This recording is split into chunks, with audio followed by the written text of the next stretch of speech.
दोस्तों नमस्कार। क्या आप एरोड्रम के बारे में जानते हैं? कुछ लोगों के लिए यह शब्द सुना-सुना सा ज़रूर लगता है, पर ज़्यादा जानकारी नहीं है।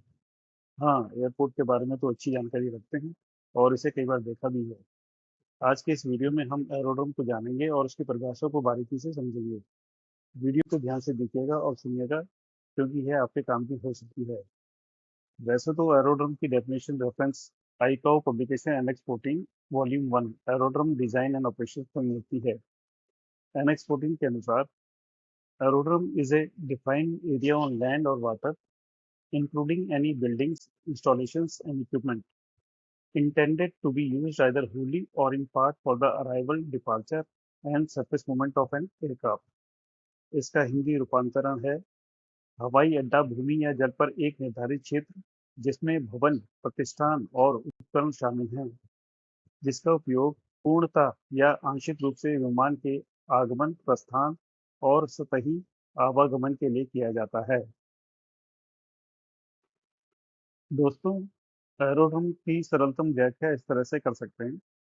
यह जमीन या पानी के किसी ऐसे तय हिस्से के लिए इस्तेमाल होने वाला एक आम शब्द है जिसे हवाई जहाज़ों के आने जाने और जमीन पर उनकी आवाजाही के लिए बनाया गया हो। इसमें रनवे, टैक्सीवे और दूसरी जुड़ी हुई सुविधाएं शामिल होती हैं। इसमें जमीन पर बने एरोड्रम, लैंड एरोड्रम जैसे एयरपोर्ट, एयरफील्ड, एयर स्ट्रिप या हवाई जहाज़ों के लिए घास वाले छोटे मैदान और हेलीपोर्ट, यहाँ तक कि पानी पर बने एरोड्रम, वाटर एरोड्रम जैसे सी प्लेन बेस शामिल हो सकते हैं। आसान शब्दों में कहें तो यह हवाई गतिविधियों के लिए बनाई गई जगह है। दोस्तों, और अधिक क्लियरिटी के लिए मैं यहाँ पर डेफिनेशन की वर्ड बाय वर्ड विश्लेषण कर रहा हूँ, इसलिए डेफिनेशन को पार्ट बाय पार्ट पढ़ते हैं। ए डिफाइंड एरिया ऑन लैंड और वाटर, भूमि या जल पर एक निर्धारित क्षेत्र, यानी एरोड्रम भूमि पर भी बना हो सकता है और जल सतह पर भी। भूमि पर बने एरोड्रम लैंड एरोड्रम कहलाते हैं। इनमें रनवे, टैक्सीवे, एप्रन, हैंगर और टर्मिनल भवन शामिल होते हैं। ये छोटे निजी हवाई पट्टियों से लेकर बड़े अंतर्राष्ट्रीय हवाई अड्डों तक हो सकते हैं। इनका उपयोग commercial flights, cargo operations, military activities और जनरल एविएशन के लिए होता है। जल सतह पर बने एरोड्रम वाटर एरोड्रम कहलाते हैं। ये झील, नदी या समुद्र पर बने होते हैं।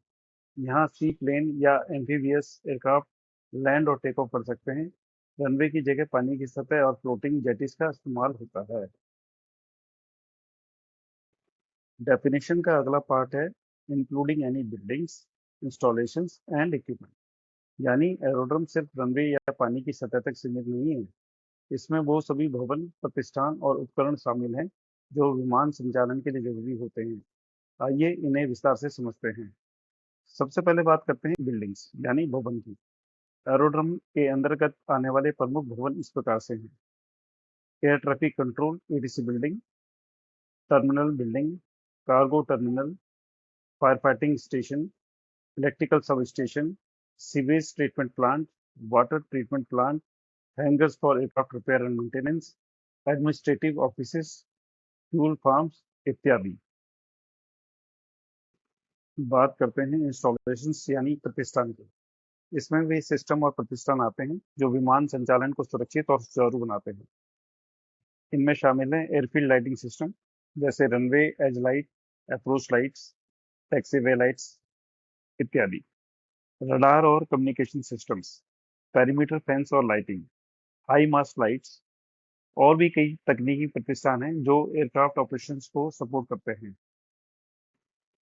इक्विपमेंट यानी उपकरण, एरोड्रम के अंदर उपयोग होने वाले जरूरी उपकरणों में शामिल हैं ground handling equipment, apron vehicles, navigation aids जैसे ग्लाइड पाथ, लोकेलाइजर, डीवीओआर, मौसम विभाग के उपकरण जैसे automated weather observing system, anemometer winds के लिए, सेलोमीटर क्लाउड हाइट के लिए, बैरोमीटर प्रेशर के लिए, आरबीआर इक्विपमेंट, रेन गेज आदि।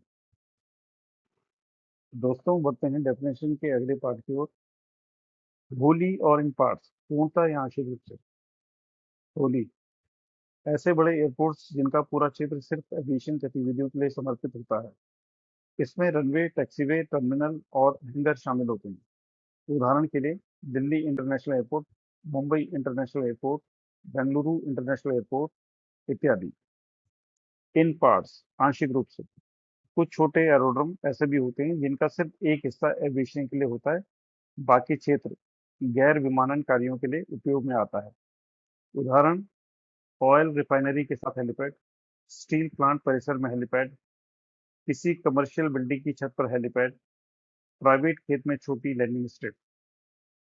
इस व्यवस्था से रेगुलेटरी अथॉरिटीज को कानूनी फ्लेक्सिबिलिटी मिलती है। वे किसी भी जगह जहां विमान संचालन होता है, वहां सेफ्टी स्टैंडर्ड्स को लागू कर सकते हैं। चाहे एरोड्रम की सब कैटेगरीज क्या है? दोस्तों, हर कैटेगरी की अपनी खासियत होती है और अलग-अलग जगहों पर इनका उपयोग किया जाता है। आइए इन्हें स्टेप बाय स्टेप जानते हैं। पहला है लैंड एरोड्रम। ये सॉलिड ग्राउंड पर बने होते हैं। इनमें रनवेज और टैक्सीवे होते हैं जहां कन्वेंशनल एयरक्राफ्ट ऑपरेट करते हैं। Example, Delhi IJ airport, Bengaluru airport. अगला है वाटर एरोड्रम। पानी की सतह पर बने होते हैं। सी प्लेन्स और एम्फीबियस एयरक्राफ्ट यहाँ लैंड और टेक ऑफ कर सकते हैं। एग्जांपल है Kevadia, statue of unity, port Blair. Heliport helicopter operation के लिए खास तौर पर डिजाइन किए जाते हैं। इसमें हेलीपैड्स और टर्मिनल फैसिलिटी शामिल होती हैं। Example, Pawan Hans heliport, Juhu. Air strip छोटे और अक्सर अनप्यूब्ड लैंडिंग एरिया होते हैं। लाइट एयरक्राफ्ट के लिए लिमिटेड फैसिलिटीज के साथ बनाए जाते हैं। Example, Kargil air strip. Short take off and landing port ऐसे एयरक्राफ्ट के लिए जो शॉर्ट रनवेज पर ऑपरेट करते हैं, अक्सर हिली या रिमोट रीजन्स में बनाए जाते हैं। Example, Shimla, Kullu, Manali. Military aerodrome arm forces द्वारा ऑपरेट किए जाते हैं। डिफेंस और ट्रेनिंग पर्पज के लिए उपयोग होते हैं। Example, Hindon airbase, Ambala air force station. दोस्तों, आज हमने एरोड्रम की परिभाषा और उसके अलग-अलग प्रकारों को विस्तार से समझा। उम्मीद है यह जानकारी आपके लिए उपयोगी रही होगी। अगर आपको यह वीडियो पसंद आया हो, तो इसे लाइक और शेयर ज़रूर करें और चैनल को सब्सक्राइब करना ना भूलें। धन्यवाद।